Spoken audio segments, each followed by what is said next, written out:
In the heart of ancient Rome, where power and politics intertwined like vines on a trellis, there lived a woman whose story defied the constraints of her time.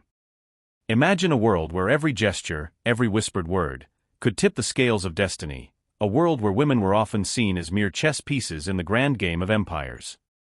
Yet in this world, one woman dared to stand apart, armed not with sword and shield, but with an indomitable spirit and a philosophy that would echo through the ages. This, dear viewers, is the tale of Porcia Cato. The year is 44 BCE. Rome trembles under the growing shadow of Julius Caesar's ambition. Amidst the marble columns and whispered conspiracies, a figure moves with quiet determination. She is Porcia Cato, daughter of the renowned Stoic philosopher Cato the Younger, wife of Marcus Brutus, and a force of nature in her own right. But Porcia was far more than the sum of her illustrious connections. In an era that sought to silence women, she became the living embodiment of Stoic principles, a philosophy often misunderstood in our modern times. Now you might be wondering, Stoicism, isn't that just for old privileged white men? Let me stop you right there, for nothing could be further from the truth.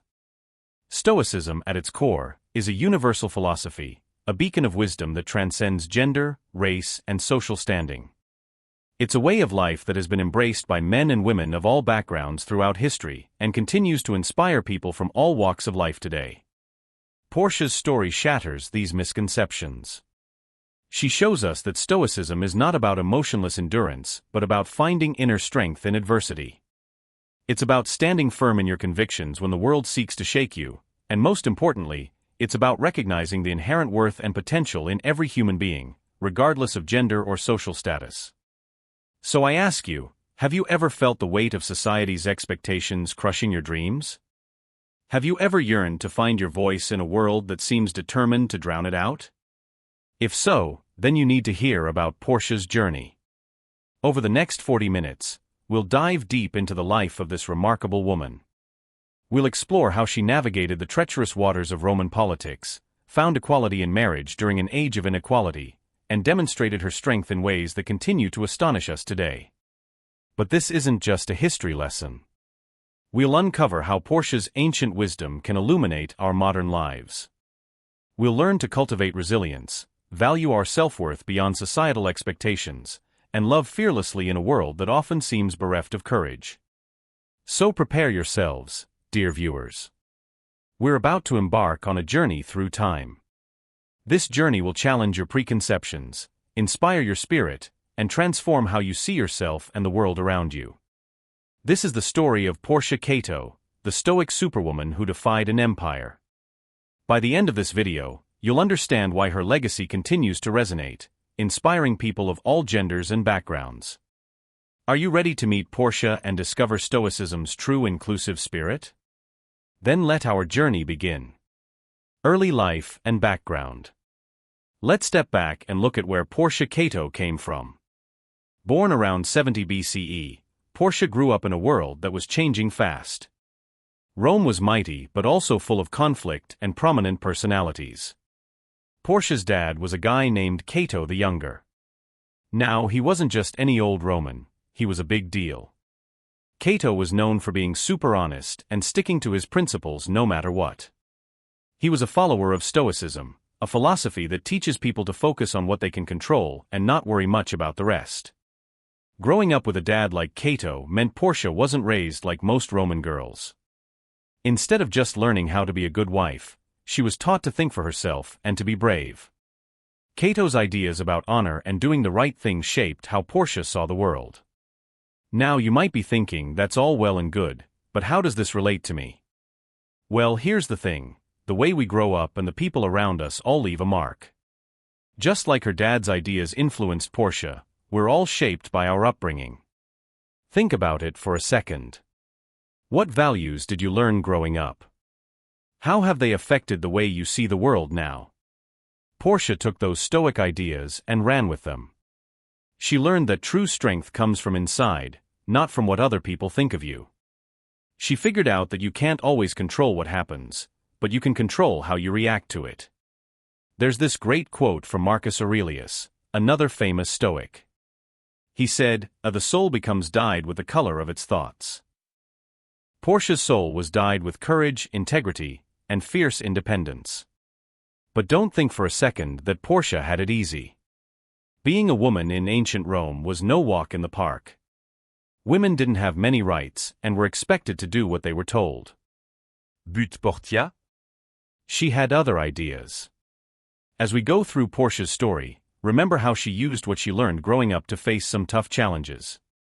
It's a reminder that no matter where we come from or what we're taught, we all have the power to shape our paths. So, are you ready to see how Portia used her unique upbringing to shake things up in ancient Rome? Let's move on to the next chapter of her incredible story. First, marriage and social expectations. Let's talk about marriage in ancient Rome. Trust me, it was nothing like what we see in romantic movies today. For women like Portia, especially those from important families, marriage was more like a business deal than a love story. Imagine being a teenage girl and your dad tells you, "Hey, I've picked out a husband for you." That's what happened to Portia. Her father, Cato the Younger, a big shot in Roman politics, arranged for her to marry Marcus Calpurnius Bibulus. Bibulus was older than Portia and not precisely the life of the party. He was mainly known for being Julius Caesar's rival. Now you might wonder, couldn't Portia say no? Well, not really. In those days, Roman dads had a lot of power over their daughters' lives. They could decide who their daughters married, and the girls had little say in it. But here's where it gets even crazier. This other guy, Quintus Hortensius, was about 4 times older than Portia. He wanted to marry her too. Can you believe it? He even suggested that Bibulus could lend Portia to him so she could have his children and then he'd give her back. It doesn't sound very good to us, but this was common back then. Women were often treated like they were there to have babies for powerful men. Luckily for Portia, her dad and Bibulus said no to this weird arrangement, but it shows you how tough it was to be a woman in ancient Rome. They were expected to be good wives, have children, preferably boys, and support their husbands' careers. It was a lot of pressure. But here's where Portia's story gets interesting. Despite all these crazy expectations, she didn't just sit around and do nothing. She used her position to learn about politics and philosophy. She watched, she listened, and she formed her own opinions. This quote from a Stoic philosopher named Epictetus fits here. He said, "Circumstances don't make the man, they only reveal him to himself." For Portia, these challenging circumstances revealed her strength and determination to be more than just somebody's wife. Take a moment to think about people's expectations for you in your life. It could be about your job, relationships, or how you should act. How do those expectations shape your choices? Have you ever felt like pushing back against what others think you should do? Portia's life wasn't easy. While she was married to Bibulus, a considerable war broke out. Her father and husband were on one side, fighting against Julius Caesar. It must have been a scary and uncertain time for her. Sadly, Bibulus died in 48 BCE, leaving Portia a widow. Then, just 2 years later, her father took his own life after being defeated in battle. Portia had lost 2 of the most influential men in her life in a short time.